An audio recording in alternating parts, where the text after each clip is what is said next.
Muy buenas tardes en Argentina,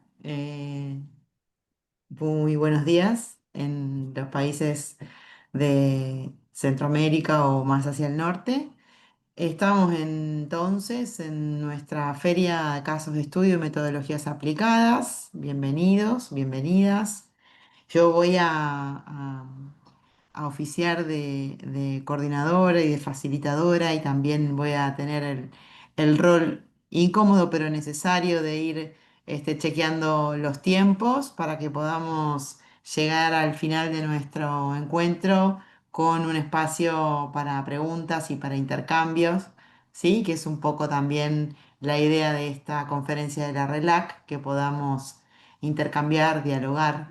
Así que, si les parece, podemos seguir el orden que está este, establecido, por lo menos en mis apuntes, en donde tengo en primer lugar a Sebastián Javier Ortiz Arboleda, cuyo tema es evaluación del programa de modernización y renovación del sistema eléctrico ecuatoriano. Si te parece, Sebastián, te damos la palabra. Perfecto, Paula, muchas gracias igual. Buenos días con todos. Muchas gracias igual por el espacio para compartirles de esta experiencia. ¿Me confirman, por favor, si se puede ver la pantalla compartida? Listo, de acuerdo. Bueno, entonces voy a dar inicio a mi presentación. En este caso les voy a presentar la evaluación del programa de modernización y renovación del sistema eléctrico ecuatoriano. Este programa está realizado por el Ministerio de Energía y Minas y la evaluación se realiza por nosotros, la Secretaría Nacional de Planificación, desde la Subsecretaría de Evaluación y desde la Dirección de Evaluación a los proyectos de inversión en concreto. Entonces, bueno, como primera sección tenemos la descripción de la intervención, es decir, del programa. Tenemos que su objetivo general es generar las condiciones técnicas de modernización y mejora de la confiabilidad y capacidad del sistema eléctrico ecuatoriano a través de automatizar, renovar y repotenciar el equipamiento eléctrico del Sistema Nacional de Distribución. Principalmente, digamos, a nivel país se presentaba, digamos, la dificultad o la problemática de tener ya sistemas obsoletos, eh, digamos, a punto de cumplir su vida útil, los cuales afectaban indudablemente ya en la calidad del servicio, en limitar la expansión del servicio y demás. Entonces, bueno, digamos, este fue uno de los puntos importantes eh, para postular este programa y esta intervención pública.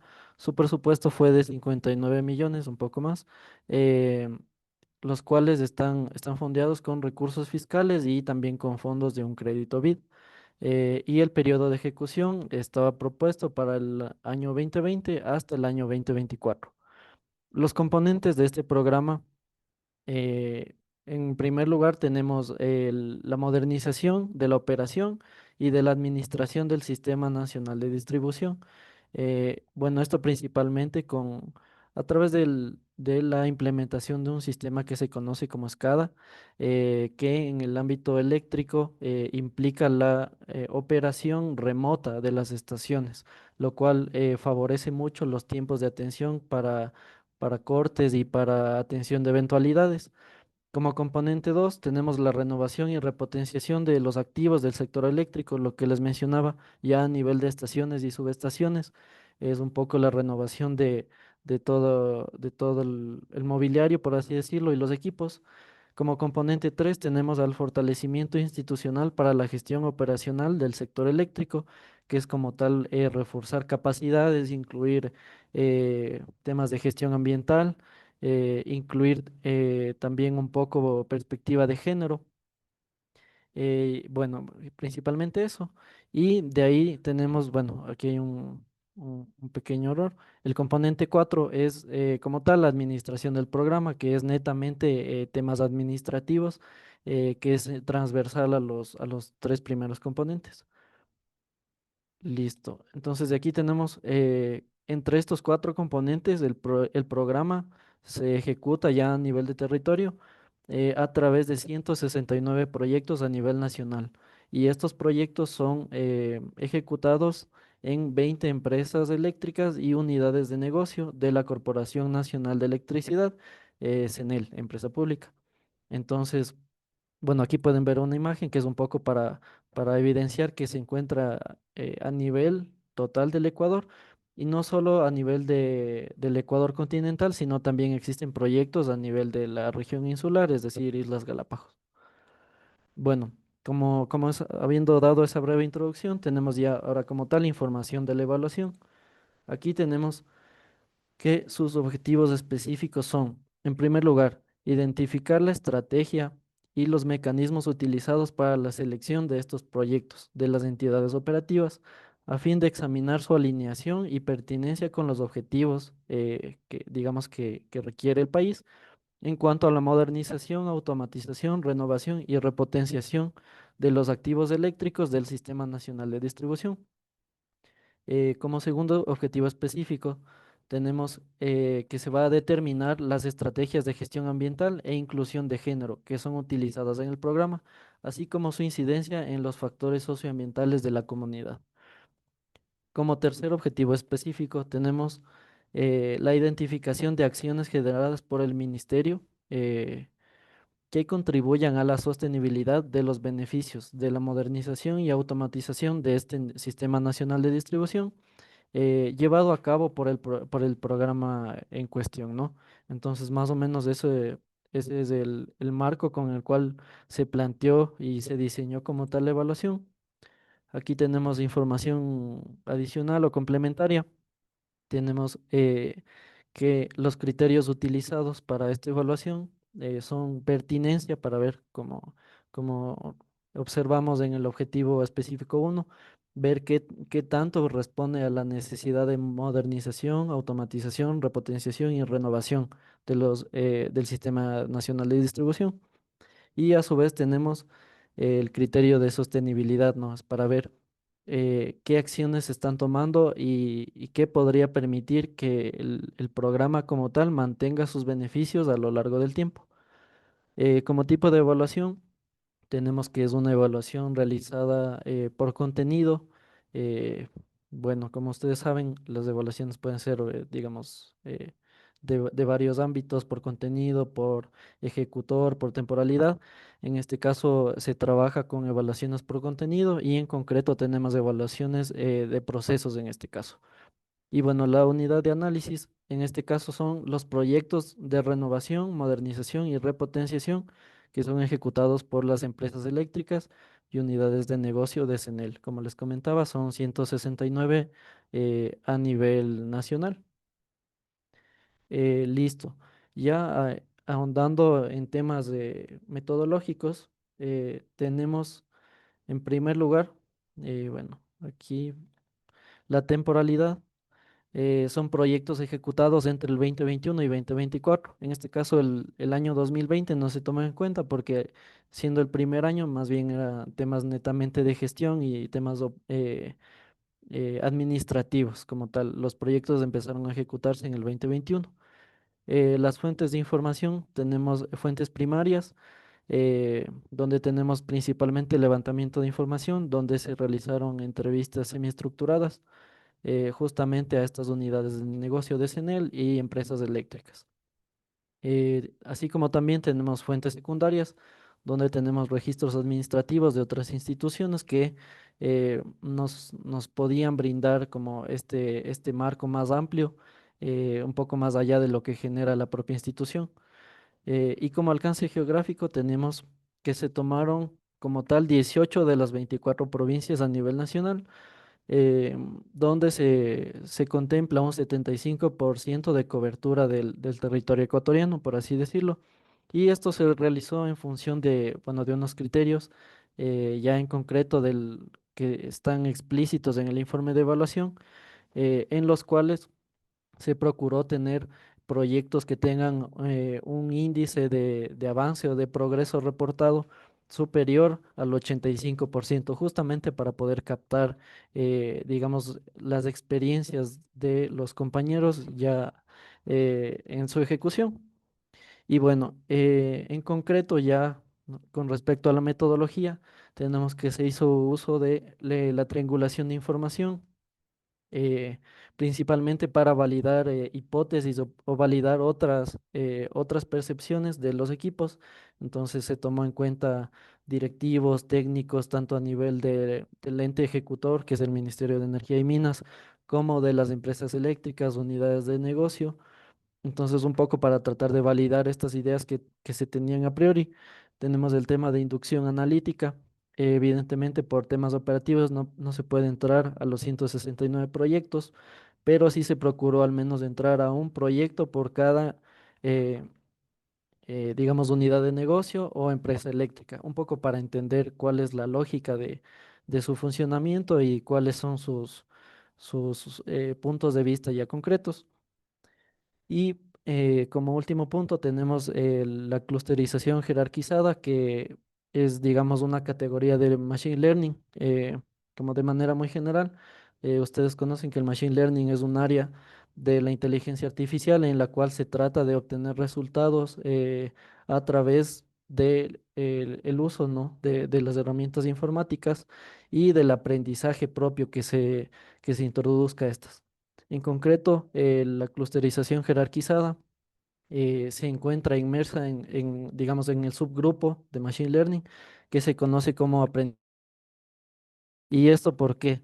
Porque nosotros no damos una respuesta esperada. Como tal, nosotros lo que brindamos es el grupo de información, la base de datos bruta, por así decirlo, y ahí nosotros pues procesamos la información y eh, digamos, quedamos a la expensas de ver qué es lo que los sistemas encuentran, ¿no? Cuáles son las tendencias que encuentra, las asociaciones y demás. Bueno, y comento esto porque a diferencia de otras subcategorías, también hay otras en las cuales nosotros mismos podemos dar insumos para que los sistemas vayan aprendiendo, pero en este caso, al ser temas ya más cualitativos, pues era más bien deseable digamos, el trabajo propio en las herramientas informáticas nos puedan dar cuenta de qué es lo que se encuentra.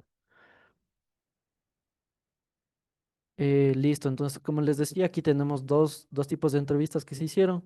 En primer lugar, al Ministerio de Energía y Minas, en el marco de la implementación del programa, pues para captar su percepción, perdón, de cómo ha ido el proyecto, de cómo ven, en su caso, la sostenibilidad al ser el ente rector, qué acciones han tomado, qué propuestas se tiene y demás. Y justamente también conocer cómo opera el proceso de selección de los proyectos de inversión que se ejecutan como tal ya a nivel de las entidades operativas en el territorio. Y en segundo lugar, tenemos las entrevistas a empresas eléctricas o unidades de negocio, que era como tal al personal técnico de estas empresas ejecutoras con el fin de conocer cuál es su percepción eh, con respecto al proceso de selección, si ellos de verdad, al ser el personal que está en contacto directo o constante con el territorio, consideran que estas estrategias de selección son adecuadas o son perfectibles. Aquí tenemos un pequeño mapa de la distribución geográfica de los proyectos seleccionados, donde, como les decía, tenemos la selección de 18 de las 24 provincias que tenemos a nivel de Ecuador, incluyendo la región de Galápagos, y principalmente se tomó, digamos, esta selección en función de procurar que se tenga las opiniones de empresas eléctricas y que no se repita como una sola empresa que tenga mayor concentración de proyectos y que se deje a otras de lado. Entonces, digamos, este fue el resultado de la selección que se obtuvo en la región de la Amazonía. Hay algunas provincias que en teoría, o como dice el gráfico, no están seleccionadas, pero esto no quiere decir que no existan proyectos en ellas, sino más bien que como tal, la empresa eléctrica o unidad de negocio que tiene proyectos en ese territorio forma parte de algún otro cercano o aledaño. Entonces, netamente es, digamos, es esa particularidad. Y ahorita vamos a entrar un poco más en detalle en este tema de la metodología de la clusterización jerarquizada. ¿Cómo se llevó a cabo? En primer lugar, el levantamiento de información que decíamos. las entrevistas semiestructuradas al personal del ministerio y de las empresas eléctricas, así como unidades de negocio. Una vez se recopiló toda esta información y se la pudo transcribir ya para tenerla, digamos, a nivel de texto, eh, tenemos una depuración de información. Aquí es importante mencionar que los datos no son normalizados, a diferencia de la mayoría de ocasiones con datos cualitativos, que sí se requiere una normalización con el objeto de estandarizar las escalas y obtener resultados certeros. En este caso, la normalización no se realizó, puesto que no estamos tratando con escalas numéricas, sino más bien con tema de texto y datos cualitativos. Y lo que sí es fundamental aquí es realizar una depuración de palabras que no son de interés, es decir, muletillas, artículos, preposiciones y todas este, digamos, este tipo de palabras que pueden entorpecer un poco el análisis. Bueno, de manera muy general, esto se realizó con el estudio, hay algunas paqueterías específicas que están diseñadas justamente para esto, entonces el trabajo se facilita mucho. Y bueno, una vez hecha esta depuración, ya teniendo como una base de texto ya limpia y más depurada de todas estas muletillas y demás, tenemos que se realiza el cálculo de una matriz de distancias euclidianas, es decir, la distancia directa entre un punto A y un punto B, donde cada elemento de esta matriz es agrupada en su propio clúster y se van agrupando con los clústeres cercanos. Eh, un poco en específico, ¿cómo se realiza esto? Tenemos un clúster A y un clúster B. Entonces, lo que hace este ejercicio es calcular las diferencias por pares entre elementos del grupo uno y grupo 2. Es decir, del grupo uno saco un elemento, del grupo 2 saco ese elemento. Entonces, la diferencia entre estos elementos, considerando el promedio de estas diferencias, se realiza como una extrapolación para inferir la diferencia de la distancia entre los dos grupos como tal. Es decir, se hace una especie de inducción donde vamos de lo pequeño a lo macro y digamos así se va calculando estas distancias. Eh, Esto puede sonar quizás un poco complejo, pero como tal es un poco más intuitivo quizás ya cuando se ve en las bases de datos como tal. Y netamente igual en RStudio es un trabajo de aplicar el código y de tener un poco de cuidado con las variables que se usa y demás, pero no mucho más. Entonces, una vez se realiza este cálculo de la matriz de distancias, tenemos, digamos, una repetición continua en orden ascendente. Es decir, vamos de los clústeres pequeños, los clústeres más cercanos o más relacionados, por así decirlo, hasta los más lejanos, hasta agrupar todos los elementos en un solo clúster. Es decir, se termina con un clúster general, eh, digamos, a través de un método que se conoce como agglomerative nesting, eh, digamos, agrupación como, en este caso, como les indico, de lo más cercano a lo más lejano. En concreto, la representación gráfica de esta clusterización jerarquizada se conoce como dendrograma, que es lo que veremos a continuación. Aquí tenemos uno de los resultados preliminares, que es una nube de palabras obtenida de las entrevistas a las entidades operativas, donde podemos ver que se reitera el tema de información, el tema de Perdón, procesos. Sebastián, Sí, discúlpame, quería avisarte que te quedan 5 minutos. listo, muchas gracias. Listo, entonces, como les decía, tenemos términos de, digamos, en grande, que son los que más se repiten, donde tenemos tiempo, distribución, ejecución, información, gestión, y ya dentro de los más pequeños tenemos ahí, por ejemplo, clientes, mejorar, calidad, costos, créditos, soporte.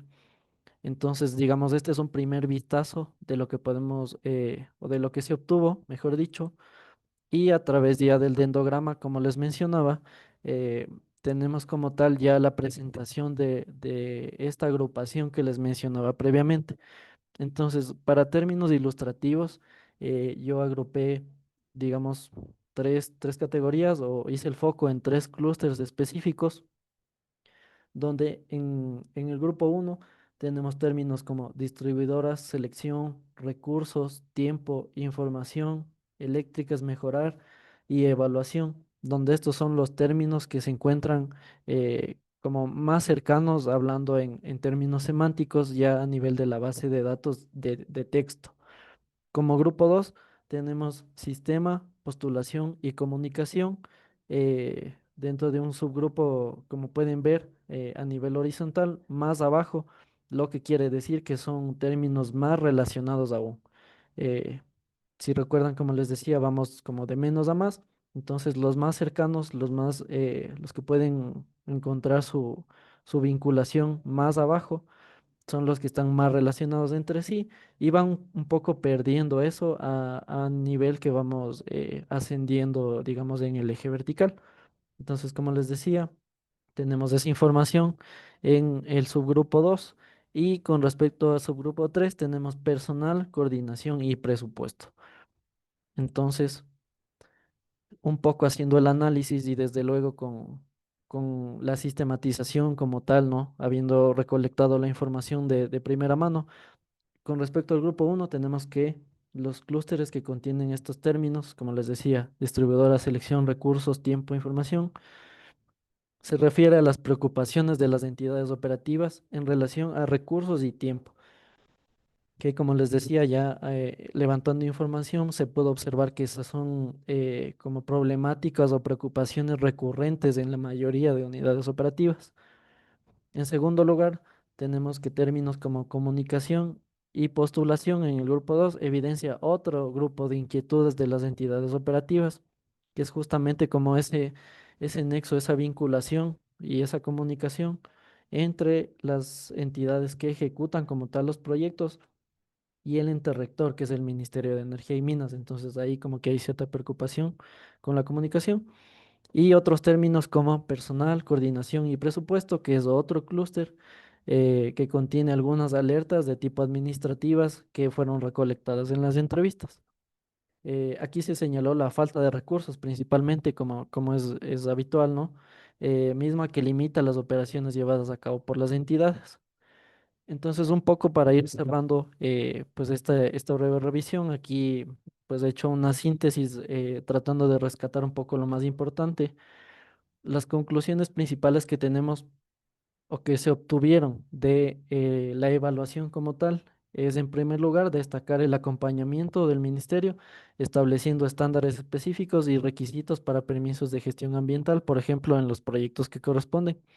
Los tiempos de aprobación, por otro lado, se determinan como un nudo crítico. La demora entre la aprobación del proyecto como tal ya en territorio y de los desembolsos para los fondos de ejecución del mismo. Y el tema de la centralización, ¿no? Supone una mayor eficiencia a costa de la falta de autonomía por parte de los ejecutores como tal, que ellos no tienen la potestad de decidir qué cosas ajustan y no, sino es con el visto bueno del ente rector.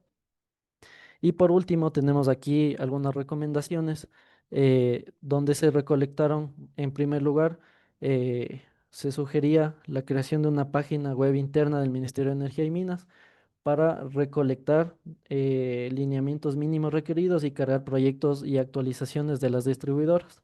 De ahí tenemos generación de proyectos a partir de los ya existentes para complementarlos en función de hallazgos encontrados, un sistema de actualización de presupuestos que pueda mantener los costos operativos ajustados en función de las fluctuaciones que pueden existir por depreciación, por cambio de proveedores y demás durante el proceso de revisión y aprobación.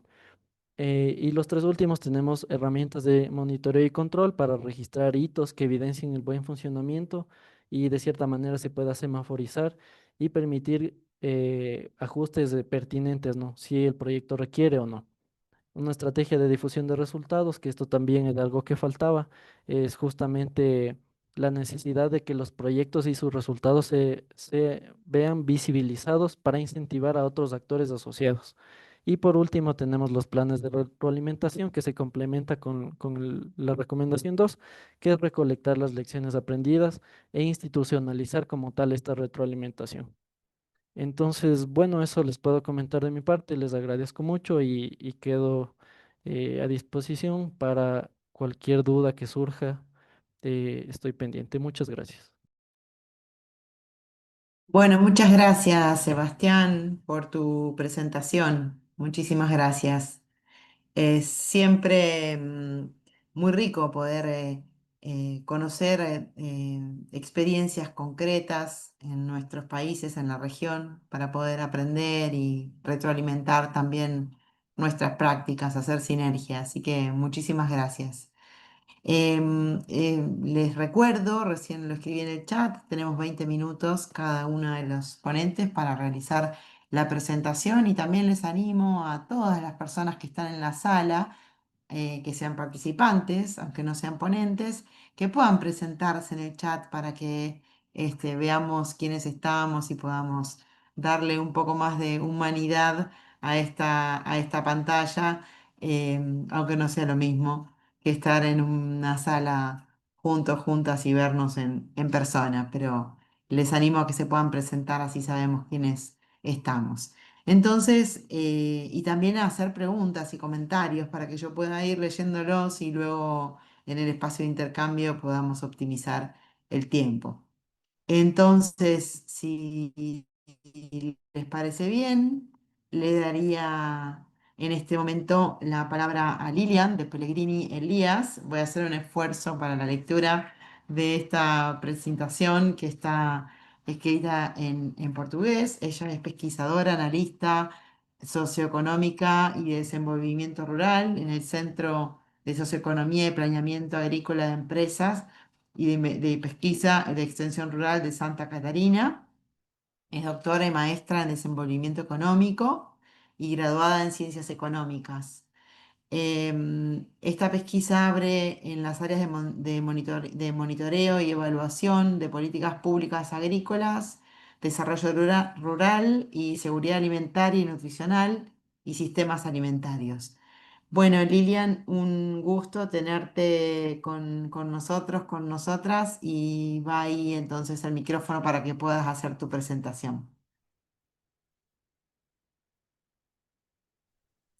Bom, boa tarde. Eu vou fazer a apresentação em português. Vocês me ouvem? Tá bom. Bem na hora. Lilian, se escucha un poco bajo, no sé si podés acercarte al Sim, eu micrófono. consigo. Tá bom, eu acho.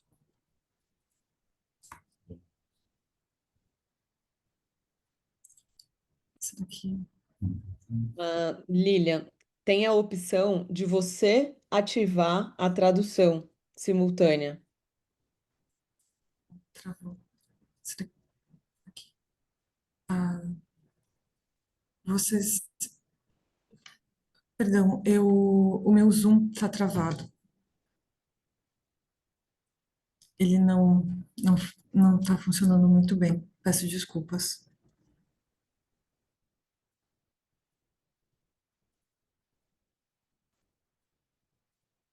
Eu não consigo ativar a tradução simultânea e o Zoom não está respondendo. Não sei se vocês me ouvem. Marcia, Marcia, ¿vos podrías ayudarla para activar la Ahn, traducción? sim, quando você vai aqui em Show Captions, eu não sei se eu tá em português, mas aparece um CC. Você clica e aí tem tradução ou translation. E aí você ativa a tradução. E aí você escolhe a sua língua e a língua de saída.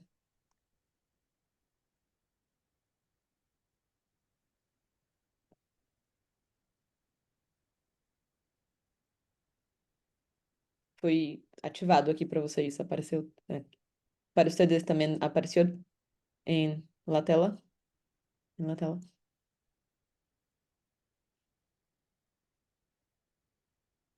Creo que Lilian no está.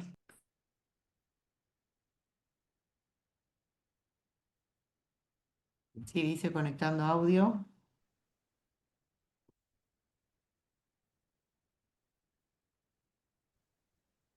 Lilian, ahí volvemos a verte. Agora, ¿Pudiste encontrar la forma de activar la traducción simultánea? sim, na verdade o problema foi o meu Zoom no meu computador travou bem na hora que eu comecei a falar. Então nem foi um problema de buscar a tradução. Ah, aqui, ¿Preferís que te demos un tiempo y pasemos a la siguiente presentación mientras vos te organizás? não, em um segundo eu consigo. Sí, te esperamos. Agora,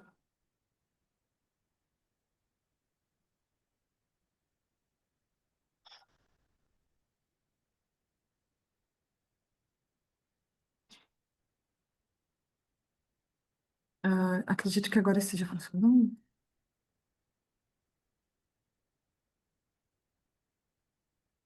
Olá, vocês me ouvem? Agora, agora funciona? Sí, te oímos un poco bajo, creo. No sé si Ah, soy yo solamente o todos oímos un poco bajo el volumen y la primeiro, traducción peço no la desculpas. veo. O Zoom travou no meu computador. Um colega me ajudou, então agora está funcionando. Só um segundo para abrir a apresentação. Essa daqui. Vou compartilhar.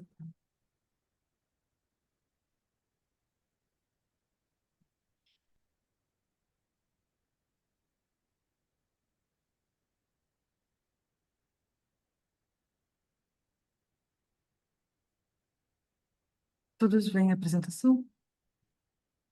Sí, Ah, prometo que falo rapidinho para compensar o tempo de atraso. Bom, o trabalho que eu estou desenvolvendo foi junto com o Henrique de Holanda, que não vai poder estar aqui, mas, bom, só para apresentar para vocês o contexto desse trabalho. Eu trabalho no Centro de Socioeconomia e Planejamento Agrícola de Santa Catarina, que é um estado no sul do Brasil. Nosso trabalho aqui em Santa Catarina, aqui nesse Centro de Socioeconomia, é dentro de uma empresa de pesquisa e extensão rural.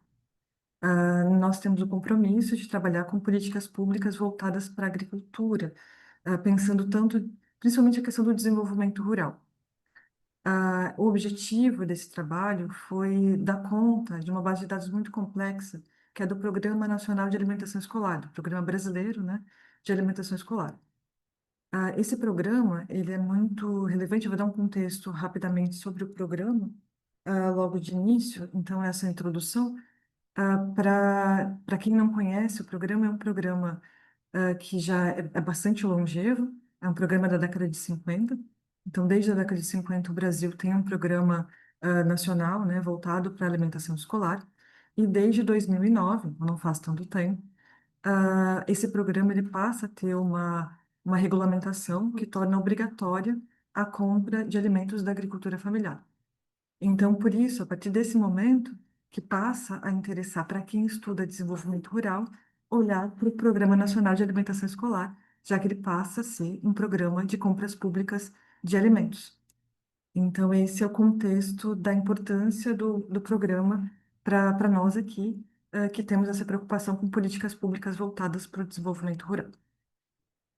Para que a gente consiga avançar na discussão, no debate, no monitoramento, na avaliação desse programa, pensando nos desdobramentos deles, tanto na questão do desenvolvimento rural, mas também associado a, a resultados em relação à segurança alimentar e nutricional, é importante, é fundamental, que a gente consiga acessar as bases de dados relacionadas às compras de alimentos.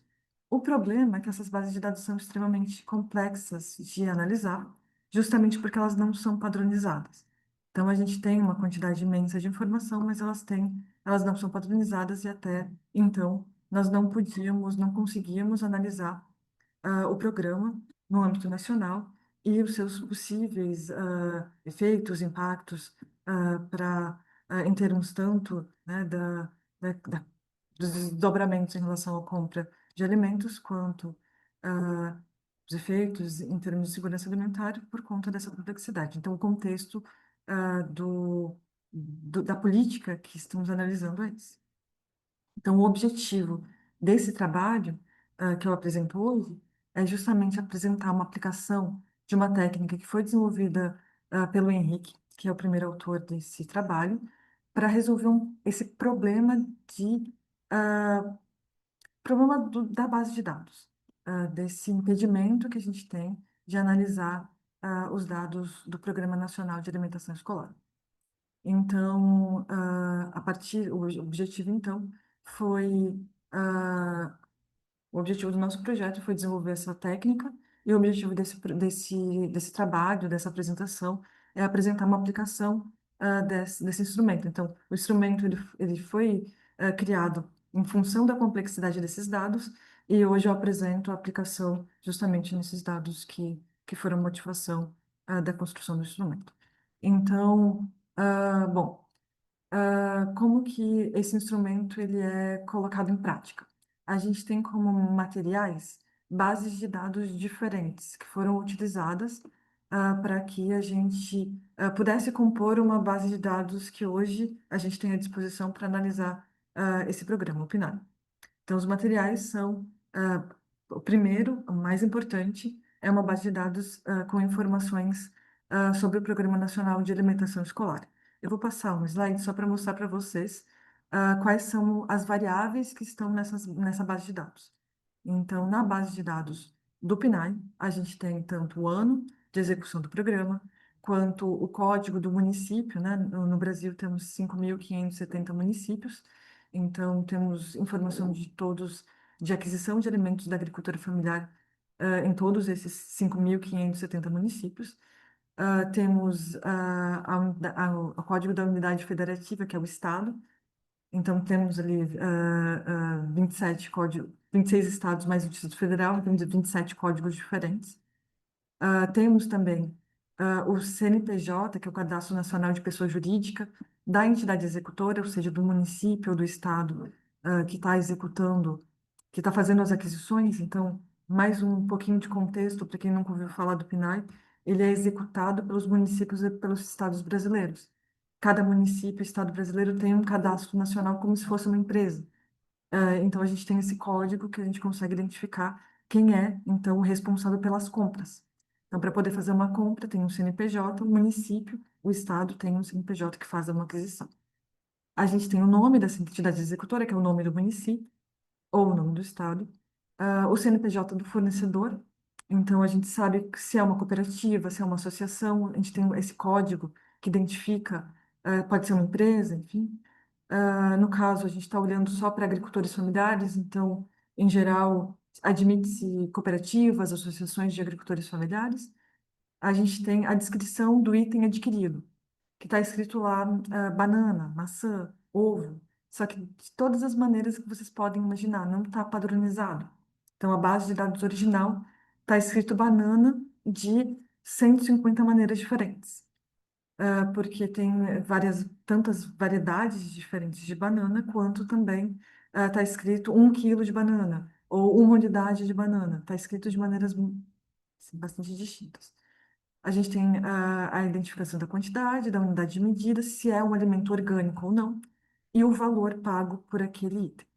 Então, a gente tem uma quantidade imensa de informações não padronizadas. Então, o esforço feito na construção desse instrumento, né, dessa ferramenta, foi justamente olhar para essa base de dados extremamente complexa, e buscar, estruturar um método para tratamento, correção, e que um método que pudesse ser também utilizado para outras bases de dados que são igualmente, complexas.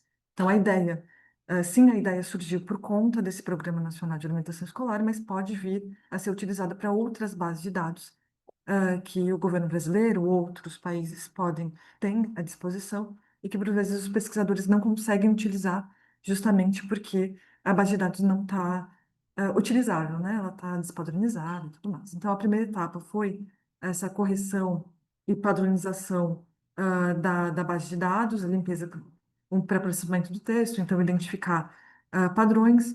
A terceira etapa foi uma a automação da correção a partir de técnicas de machine learning, que é basicamente aprender na primeira e segunda etapa o que tem de padrão nessa base de dados e tentar automatizar o processo de limpeza, de padronização, de correção da base de dados.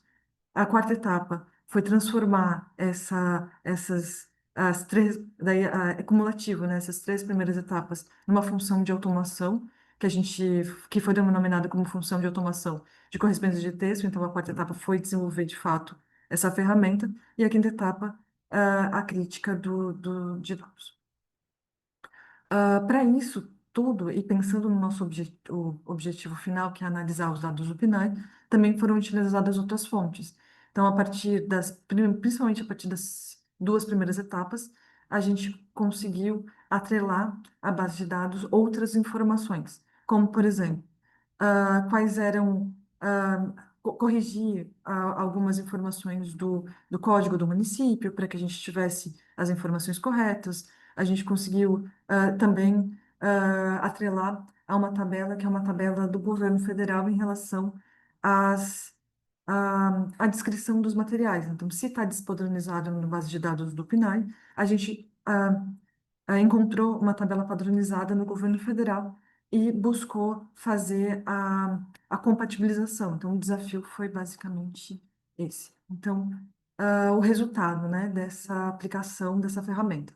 Então, retomando, foi desenvolvida uma ferramenta a partir de técnicas de machine learning, enfim, inteligência artificial, que foi aplicada.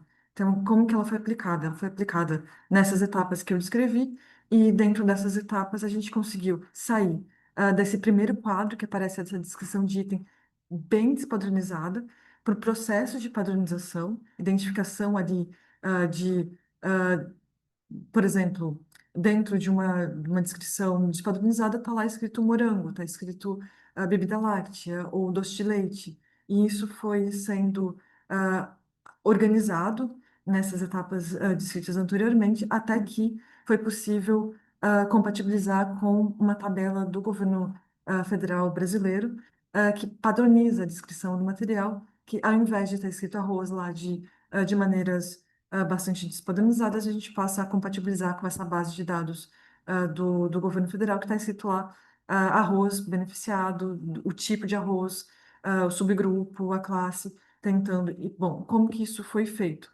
Isso foi feito a partir de uma união, identificando, juntando o descritivo despadronizado com o descritivo padronizado a partir das palavras e frases.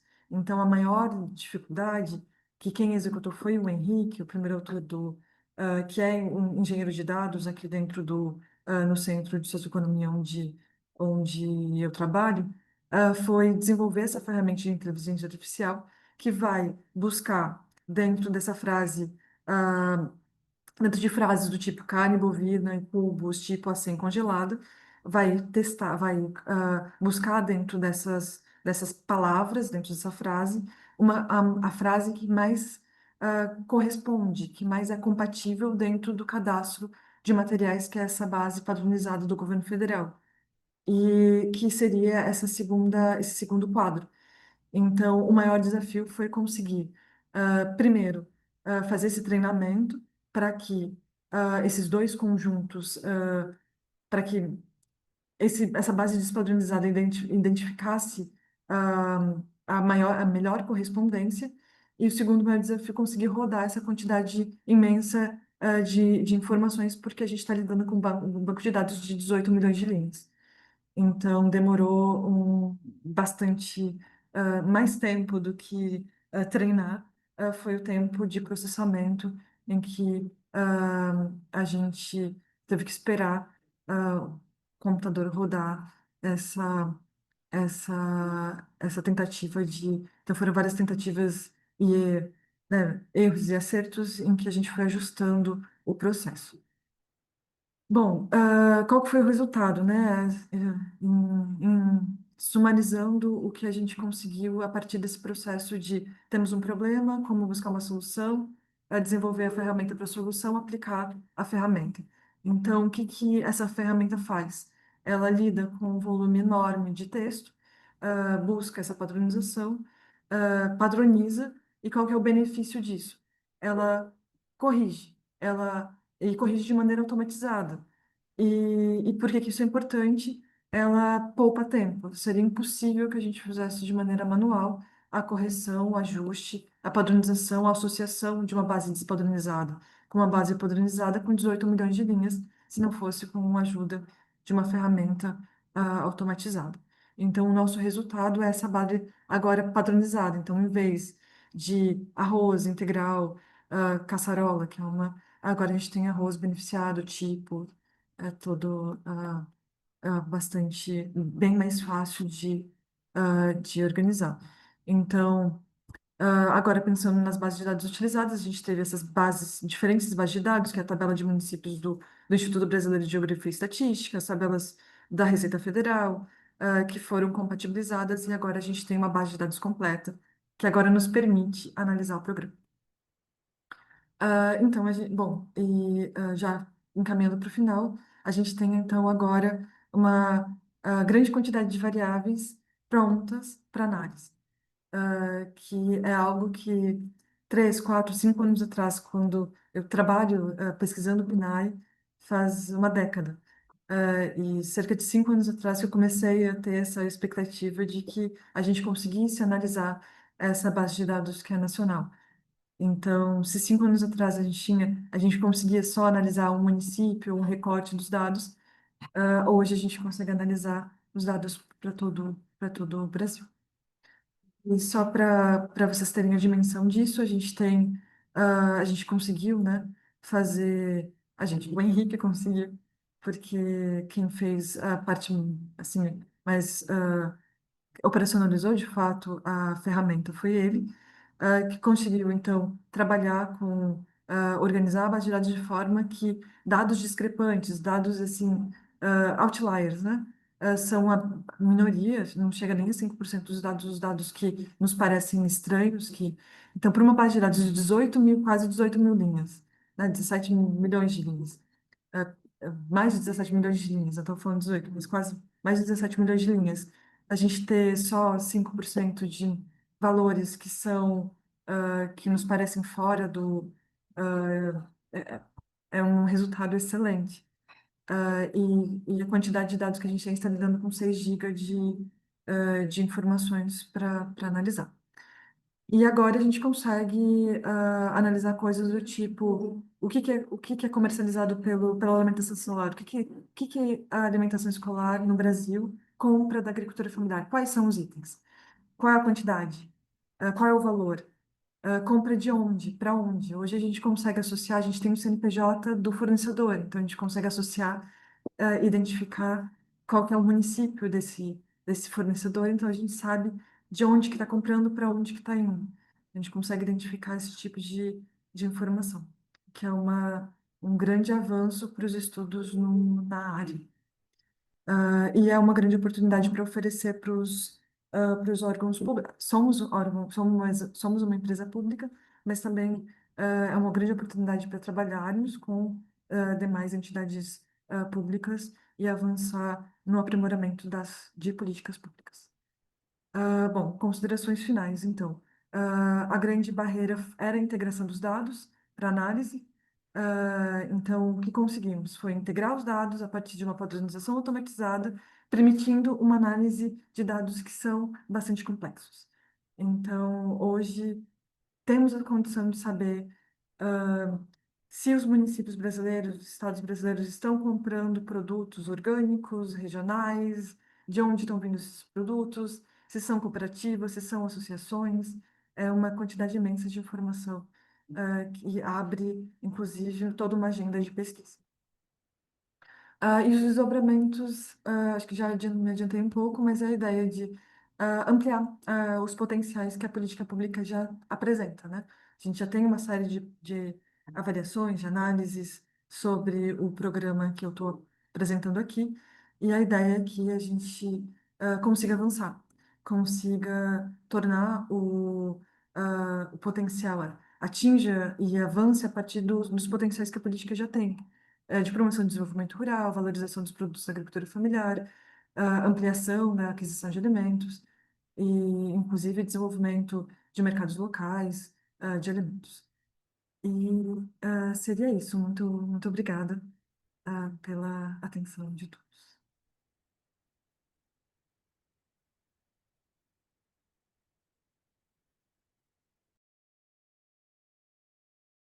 Bueno, Lilian, muchas gracias a vos por compartir esta experiencia en un tema tan central como es la alimentación y la producción de alimentos. Eh, Así que muchas gracias por compartir esta experiencia. Y también por el uso del tiempo. Voy a dar la palabra entonces, por último, al colega Andrés Guido Nakab. Realiza el diseño e implementación de herramientas metodológicas para la mejora de la gestión y la construcción de capacidades institucionales desde hace 22 años, con distintas experiencias en diferentes ámbitos y temas como planificación, gestión, monitoreo, en más de 10 países en América Latina. Tiene una amplia experiencia en la coordinación de equipos. Es ingeniero industrial de la UBA. Tiene una maestría en género y políticas públicas de Flaxo y un posgrado en desigualdad, cooperación y desarrollo. El tema sobre el cual va a compartir es la implementación de la metodología SROI-1 para la evaluación de los efectos del sistema de extensión del Instituto Nacional de Tecnología Agropecuaria. Entiendo que en Argentina, ¿verdad? Bueno, bienvenido, Andrés. Lo mismo, muchas gracias, Paula.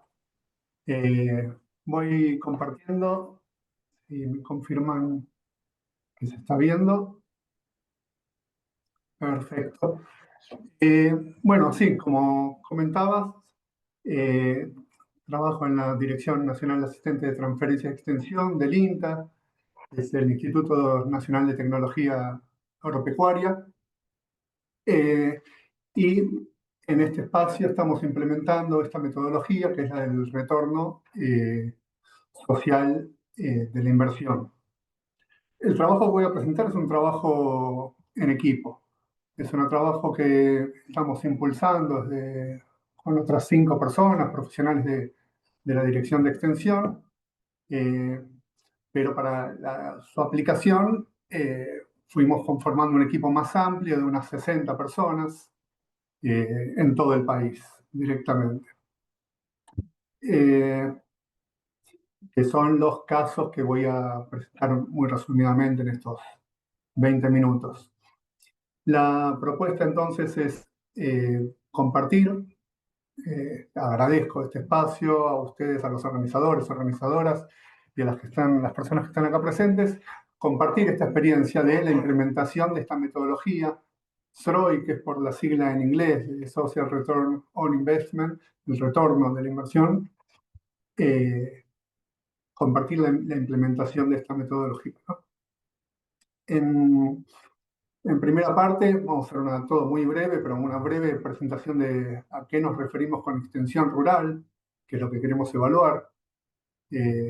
Una breve presentación conceptual, metodológica de la metodología en sí misma, del retorno social de la inversión. Y a continuación, el caso de estudio, el contexto, que es la Argentina, y el concreto, la estructura organizativa del INTA. Y ahí vamos a presentar estos 16 casos, lo que nos va a permitir identificar a qué llamamos inversión, gasto, productos y efectos que se obtienen de la extensión rural. Y por último, vamos a avanzar en unos resultados preliminares del estudio que empezamos y estamos en una etapa digamos, terminando una primera etapa. Como decíamos, un breve pantallazo de la extensión rural que diferenciamos de lo que es la transferencia. El área en la que estamos es la de transferencia y extensión rural. Cuando hablamos de transferencia, estamos quizás presuponiendo que el conocimiento está en un lugar y hay que transferirlo, hacerlo llegar a los productores, productoras, Esa no es nuestra mirada. Entendemos la extensión rural como un proceso de construcción de ese conocimiento. Esa construcción requiere necesariamente la participación de los actores que están presentes en el territorio. Para eso el trabajo, lo que hacemos en extensión rural, es justamente ese mapeo de actores que desde sus propias subjetividades van identificando cuáles son no solo los problemas y oportunidades del territorio. En ese proceso es clave, una de las claves es la comunicación como herramienta estratégica, que va a permitir que los conocimientos esos se vayan compartiendo y a la vez nos permite ir articulando, contactándonos con otros actores del territorio. En concreto, una de las cuestiones concretas que se hacen desde la extensión rural y que vamos a evaluar son las asistencias técnicas a los productores, productoras, las capacitaciones, ensayos que se hacen a campo en los que se prueba una variedad de semilla, un desarrollo genético, y eso lo hacemos tanto con ensayos a campo o con análisis de laboratorio. Para esto, un trabajo que se impulsa es el de la medición. Si no medimos es difícil aprender. Otra de las acciones que se impulsan desde la extensión es la formulación de proyectos, que tiene que ver con conseguir financiamiento para hacer cosas, para planificar y para completar las planificaciones que hacemos, monitorear y evaluar las acciones. Con pantallazo breve, esto es lo que pretendemos evaluar de la extensión rural que hacemos desde el INTA. Ahora veamos brevemente qué es esto de la metodología SRO y del retorno social de la inversión. Es una metodología que se propone comprender, medir y poder comunicar lo que llamamos el valor extrapresupuestario. Se refiere al valor que se genera, pero que no está en los cuadros contables. Quizá muchas veces la economía en sí misma lo puede obviar, como no es un dato registrado, no es una venta concreta, no es un dato realmente contable, no se tiene en cuenta. Lo que se plantea con esta metodología es poner en valor económico esos otros efectos no financieros.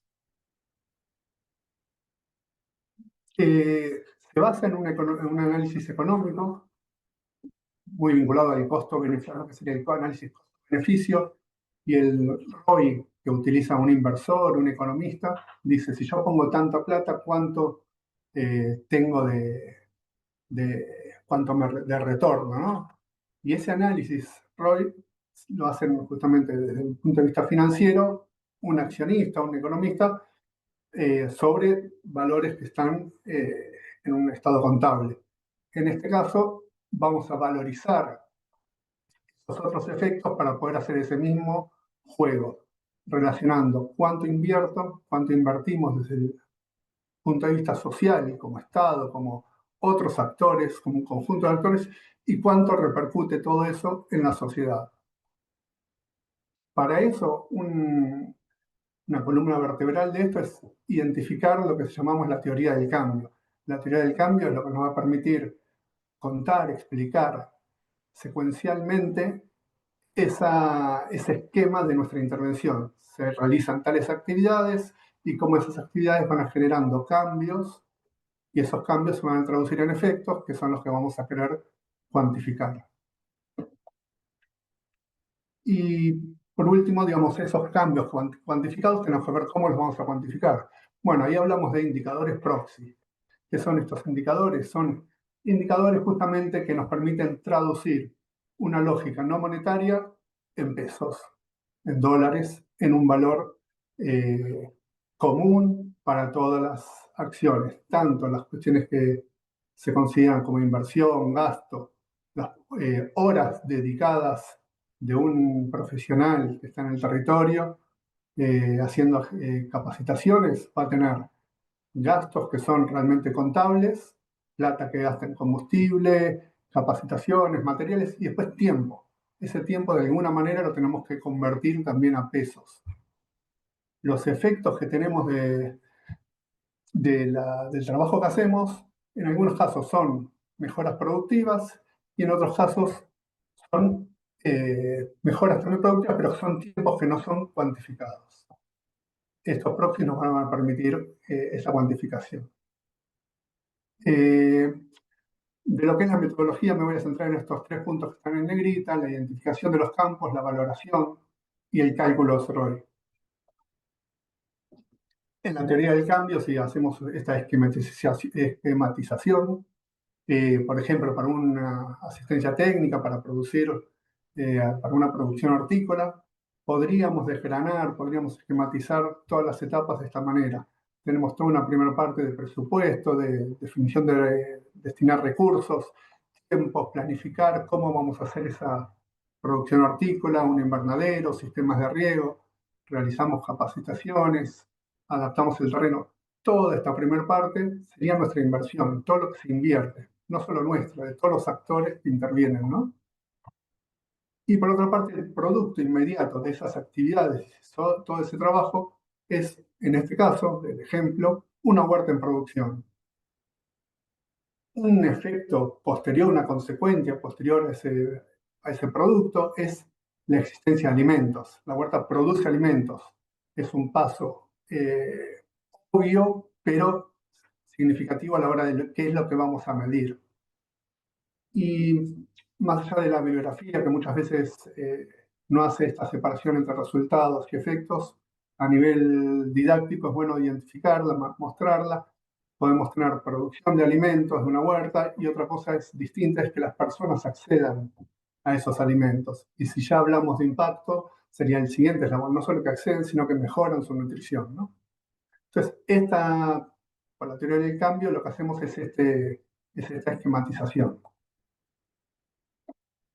Una vez que tenemos esa esquematización, ese esquema de la secuencia causal, lo que tenemos que hacer es valorizarlo. ¿Cómo vamos a valorizar cada una de esas etapas? Y para eso es lo que decíamos, que son los indicadores proxy, que nos permiten llevar todo a un denominador común, que son los pesos o los dólares. Por ejemplo, en el caso de esa huerta, vamos a tener una cierta producción. Esa producción tiene un valor. Ahí tenemos que definir qué valor usamos por los 1000 kilogramos de tomate que se obtiene, por ejemplo, ¿no? Entonces, si tenemos como producto inicial 1000 kilogramos de tomate,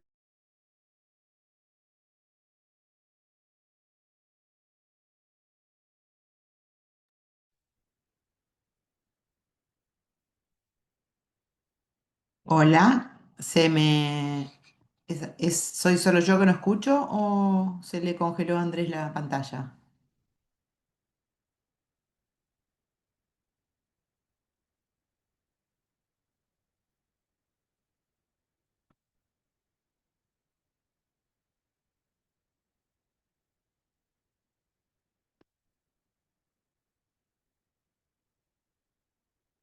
Creo que perdió la conexión, ¿verdad?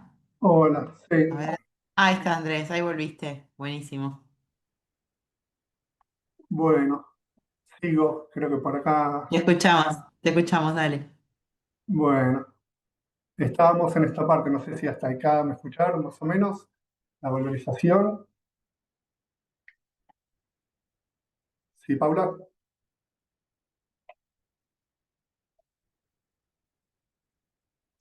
hola,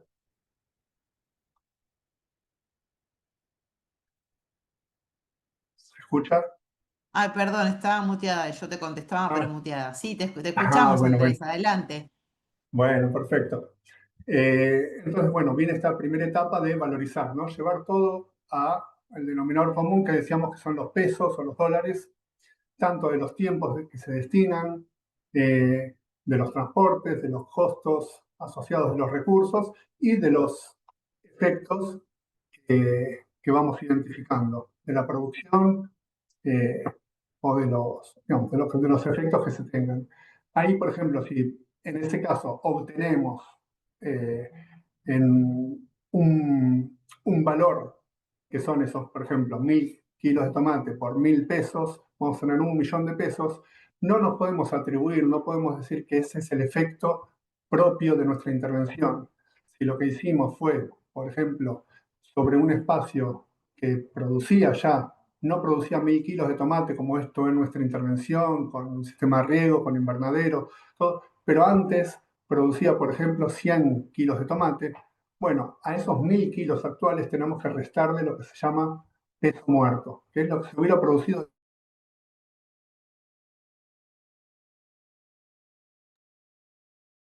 Uy, otra vez te congelaste, Andrés. Opa, Hola, Andrés, ahí ahora volviste. vuelvo. Uf, lo siento, lo siento. Espero que se pueda.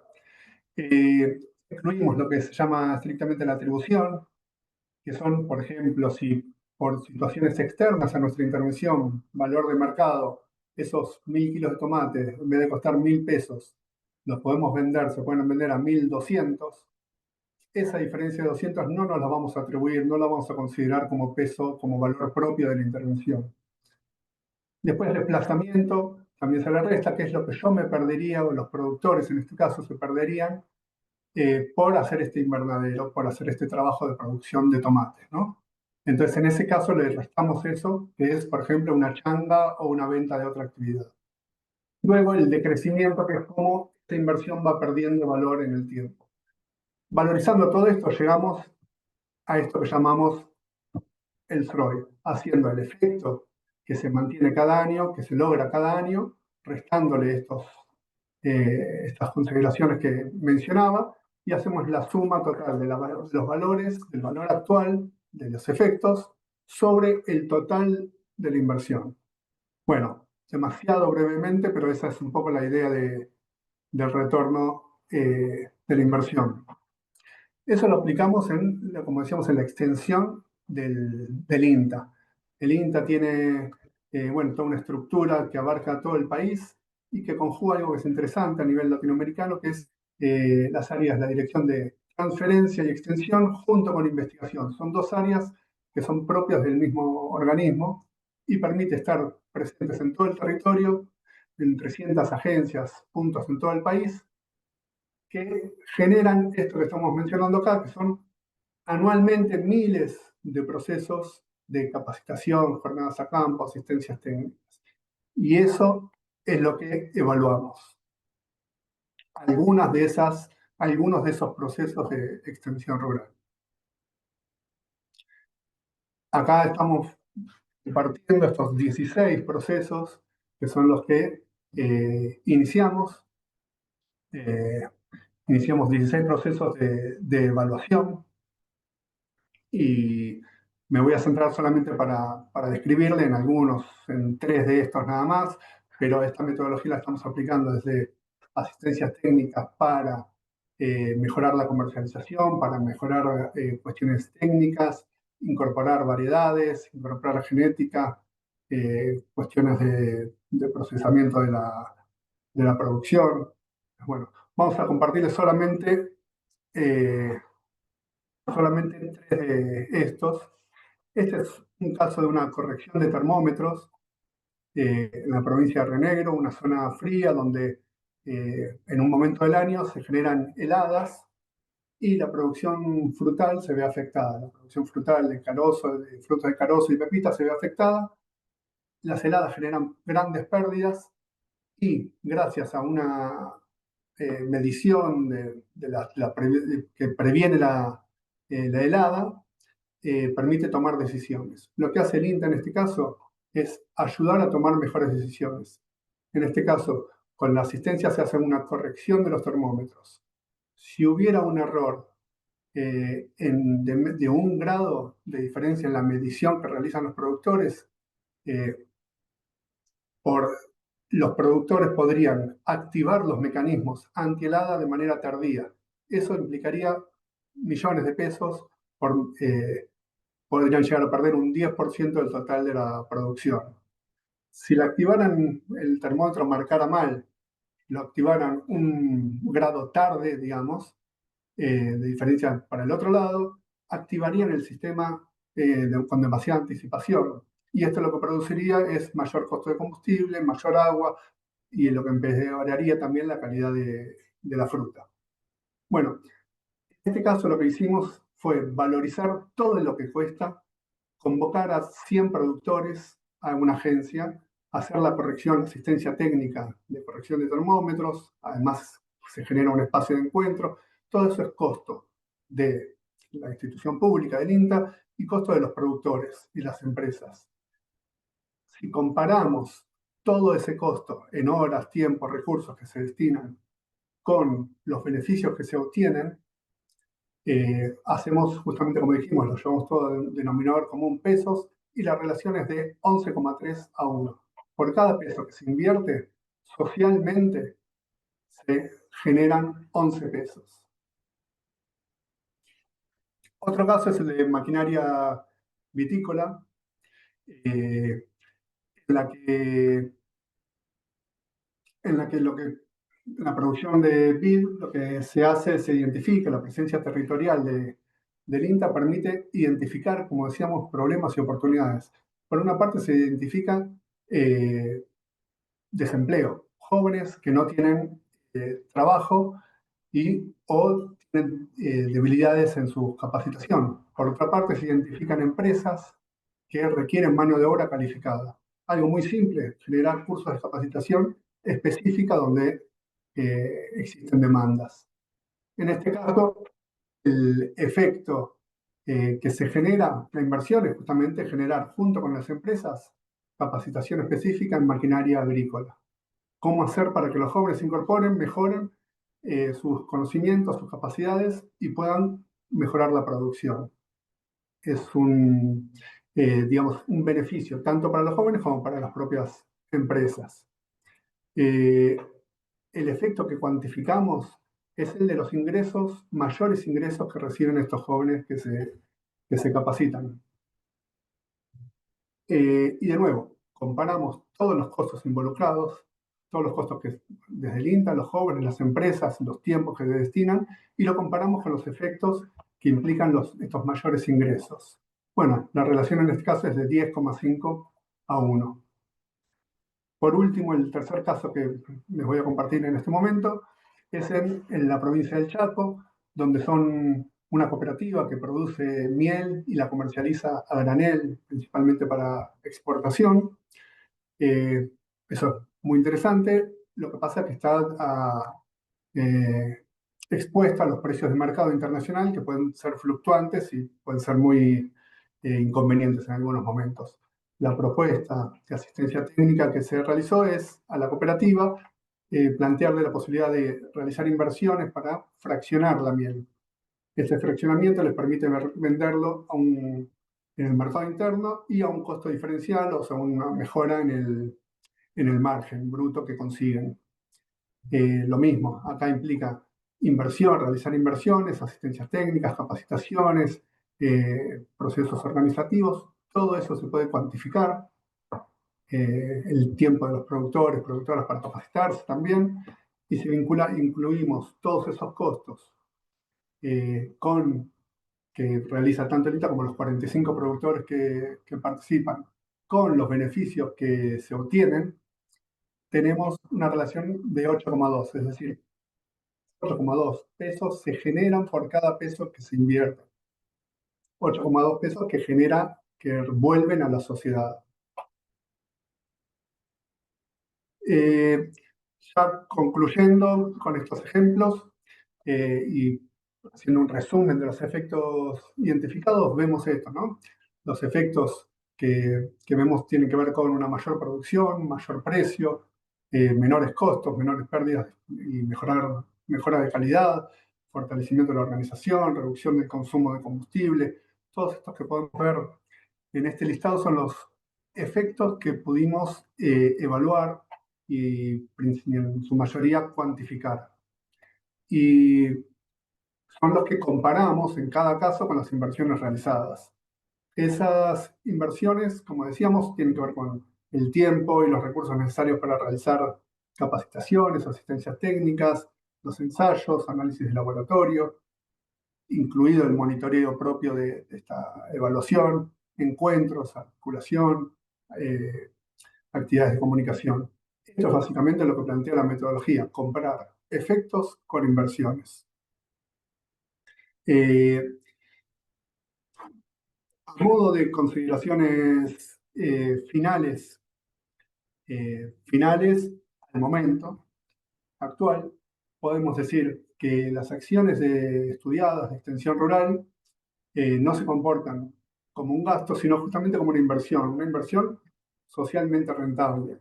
¿Por qué? Porque ese mayor empleo de jóvenes, esa menor pérdida de miles de kilogramos de fruta, esas posibilidades de mejorar los precios y mejorar la producción local de alimentos, es un efecto que beneficia a toda la sociedad, ¿no? Y que encima es muy superior a la inversión realizada. En los casos estudiados, en estos 16 casos que estamos viendo, tenemos como resultado preliminar que encontramos eso, entre resultados del retorno entre 1,6 y 15 pesos por cada peso invertido. En lo que respecta, por último, a la metodología, vemos que esta metodología, más allá de encontrar estos efectos, estos resultados que compartimos, también permite su implementación también permite identificar efectos que se tienen en el trabajo de extensión que no son suficientes, que no fueron suficientemente visibilizados, considerados. O sea, el hecho de plantear una evaluación ayuda a identificar justamente esos otros efectos. También ayuda a que valoricemos el tiempo y hay cuestiones que implican a la presencia territorial de un agente de extensión, ¿no? Entonces, eh, además de los resultados en sí mismos, nos permite también cuantificar o considerar estas cuestiones.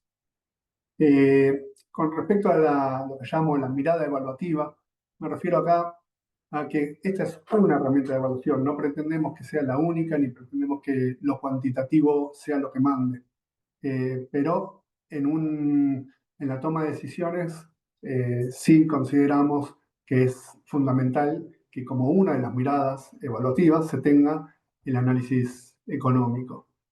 Eh, otra de las cuestiones que planteamos es que hay que continuar el análisis. Lo que hicimos es una aproximación preliminar, da resultados muy interesantes, pero tenemos que profundizar junto a los actores del territorio en un mayor detalle de la metodología.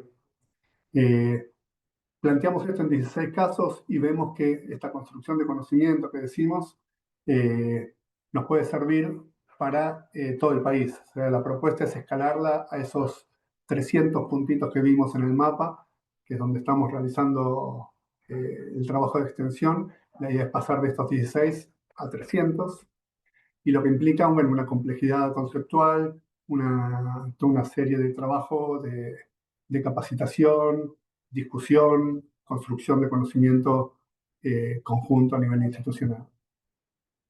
Eso es todo.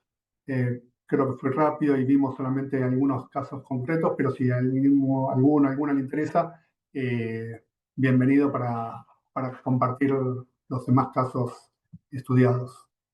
Muchas gracias. Muchas gracias a vos, Andrés. ¿No? También muy interesante la experiencia, el trabajo que se realiza a través del INTA y bueno, también en relación con el trabajo de Lilian, ¿no? Como para poder dialogar entre regiones respecto de estos temas. Quedamos en 5 minutos, que nos queda, si alguien quisiera hacer algún comentario o alguna pregunta.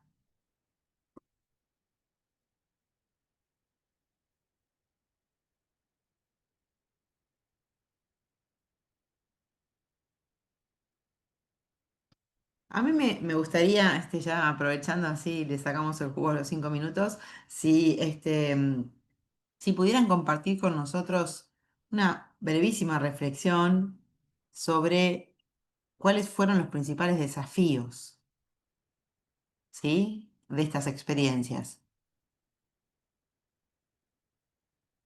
O sea, cuáles fueron aquellas cuestiones que hubo que tratar de manera particular para poder avanzar con los objetivos del seguimiento y de las evaluaciones. No sé quién quiere empezar. Andrés. Dale. Bueno, voy a usar, estaba embalado. Bueno, una cuestión clave para todo proceso de evaluaciones tiene que ver con la medición, ¿no? Creo que ese es un desafío que tenemos. eh, y bueno, la medición, los registros, todo proceso que hagamos que contribuya a poder medir, eh, bueno, bienvenido. Creo que es uno de los limitantes que tenemos, eh, y sería bueno incidir en eso. Una gran dificultad también otra dificultad que tuvimos tiene que ver con esto de imponer, entre comillas, o plantear una metodología de evaluación tan cuantitativa, ¿no? Eh, que puede llegar a entenderse que todo lo pensamos en términos de pesos. No es así, como decía, bueno, es una herramienta más. Y en eso encontramos cierta resistencia, ¿no? Ok. Ok. Bueno, gracias Andrés. Hacer referencia a cuestiones metodológicas, ¿no? Los diseños y las estrategias elegidas. Es como un desafío. Gracias. Sebastián, Lilian. Eu acho que os desafios são dois os principais. Primeiro, a questão do acesso aos dados, porque apesar de eu estar numa empresa pública, apesar dos dados serem públicos, é um volume enorme de informação, não é simples, o acesso. Então, essa é uma dificuldade, acredito que, até repassando, ah, assim, uma questão de reflexão para todos, para saber como funciona isso nos demais países. Mas aqui no Brasil, apesar do acesso aos dados estar melhorando muito, ao longo dos anos, ainda é um desafio conseguir ter acesso a informações sobre as políticas públicas. Então, é uma questão que a gente está querendo solucionar com acordos de cooperação, mas é um grande desafio. E a segunda questão é pessoal, a quantidade de gente trabalhando, porque se não fosse o apoio de um engenheiro de dados disponível para trabalhar durante um bom período de tempo, a gente, para desenvolver uma ferramenta, não seria possível trabalhar com esse volume de informação. Então, acredito que não só para a política que eu estou trabalhando, que minha equipe está trabalhando, mas que, enfim, o grupo de trabalho que eu participo está trabalhando, mas de maneira geral, o monitoramento e avaliação tem esses obstáculos. Sempre o acesso à informação, sempre a dificuldade de gente qualificada para trabalhar, organizar as informações e conseguir analisá-las.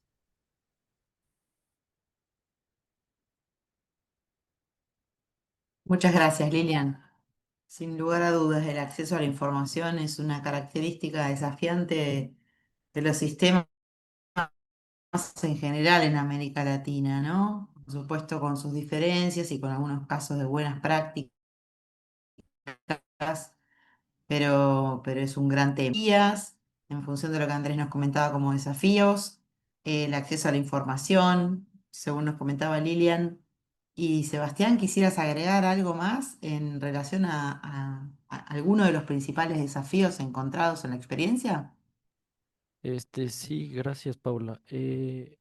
Quizás el más resaltable o a destacar igual, como se presentaba en el caso de otro colega que presentó previamente, con este tema del uso de inteligencia artificial y machine learning, es siempre importante como mantener el foco en que son herramientas. Es decir, desde luego la perspectiva del evaluador, digamos, no se puede dejar llevar por los resultados que nos arroja como un sistema o un cálculo. Entonces, En este caso, en el ejercicio realizado de clustering jerarquizado, nos ayuda a reforzar, digamos, el entendimiento de las entrevistas que ya realizamos, pero desde luego no es el único insumo y no debería ser el único insumo porque siempre es como fundamental en este caso, en concreto, de ser una evaluación de procesos y una evaluación quizás un poco más cualitativa, mantener esa perspectiva como evaluador, ¿no? Mantener los criterios, el análisis riguroso y técnico, pero es un análisis que como tal solo puede realizar en este caso, pues, una persona, ¿no? No se debería dejar y desde luego que en este caso sí se tuvo cuidado en usarlo como un insumo y no que guíe como tal los resultados de la evaluación. Entonces creo que ese sería como principal tema a resaltar. Muchas gracias, Sebastián, por tu reflexión final. Bueno, entonces, siendo casi las 2 de la tarde, si no hay ninguna pregunta más o algún comentario que alguien quiera hacer.